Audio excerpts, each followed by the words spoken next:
Hello everybody, this is Fernando for the latest Haunted Dolls and Curses video. Alright, let's go ahead and let's do another entry here. This one yet again based on one of your new suggestions. This one having to do with an interesting tale of some cursed stones or pebbles that are found on a small island near Thailand. In fact, when I was reading the information, it reminded me of another story that I did a couple of years back. It was involving a location there in Bodie, California that also had some cursed stones or pebbles if you took these stones with you. That's essentially what this story with this other island is about. I'll include the link below in case you haven't seen that other video about the curse of Bodie, California. Good stuff. I've seen a lot of comments there from people who have stated it works. In other words, that curse is real, or they've heard others that have been following that curse for taking those items. Here, though, we're going to focus on the curse of the Koh Hingham, I hope I'm saying that correctly, the Koh Hingham Pebbles. So let's go ahead and let's talk about all this information here. And I'd love to hear again on this video if anyone knows more info on the local level, maybe some experiences tied to this curse. So here's essentially how the story goes.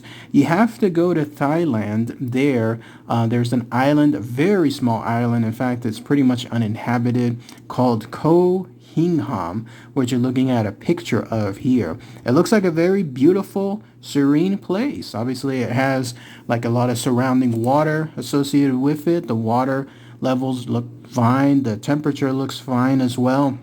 Definitely seems like a meditative place or somewhere else where you can just go to relax. It's a place that people go to both as tourists and as locals. But where things change a little different is this. You'll see those beautiful looking stones or pebbles, right? They have almost like this black shine to them, almost as if they're covered in some other substance, maybe oil, something else. Obviously it's not, but it has a very interesting look to them. The story goes there's a reason behind that, at least according to the local lore. It ties into a deity, no less, when it comes to the existence of these stones and the power that they have regarding their curse. So somewhere along the past, there was a god of a place called Taru Tao, and he was considered a Thai deity. And so what had happened was this was a god who placed a curse on the island. No one knows exactly why. Maybe it was something to keep the island beautiful. Maybe it was something to prevent people from setting ashore. No one knows exactly why, but the curse goes like this. Anyone can visit that location. It's perfectly fine. In fact, it's almost encouraged. There's a national park office there that actually manages that location. But the curse goes that if you visit, you must be respectful of that location. You can take pictures, you can walk around, you can even meditate and so on. More on that here in just a moment. But what you cannot do is you cannot take even one of those beautiful pebbles or stones off of the island. If you do, then this god of Taru Tao, this deity, he will curse you forever. I don't know if this curse necessarily means something on the lines of maybe even being fatal, or I think it's more likely just having bad luck. Like, in other words, just having ill-gotten things just happen to you one after the other. In fact, that's how the story went with that location, the Bodie, California one that, again, I have the link for below.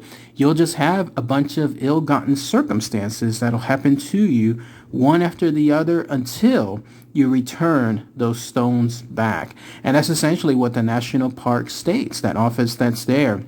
They say that every single year, no matter how many times, obviously, like this curse has been forewarned and people know about it, every single year people still take some of those pebbles or stones home. And then when they have all these bad things happen to them, that park office receives stones back in the mail. How about that? Exactly the same as what occurred with that Bodie, California location there. That office there mentions the exact same thing. People will send back whatever they took from that location, and then they'll include a note indicating their apologies and to please, post this back in potentially where it was originally from. But otherwise, if you go there to that island, then you can walk about and you can play with the stones. In fact, as you can see in some of those pictures already, people use them to create like these little mini altars, whatever you call them there. I was reading an article where they're known as chetties, and then people kneel in front of them, making prayers, making good wishes, being respectful of the location. Sometimes people even write messages within those stones or make messages out of the stones itself.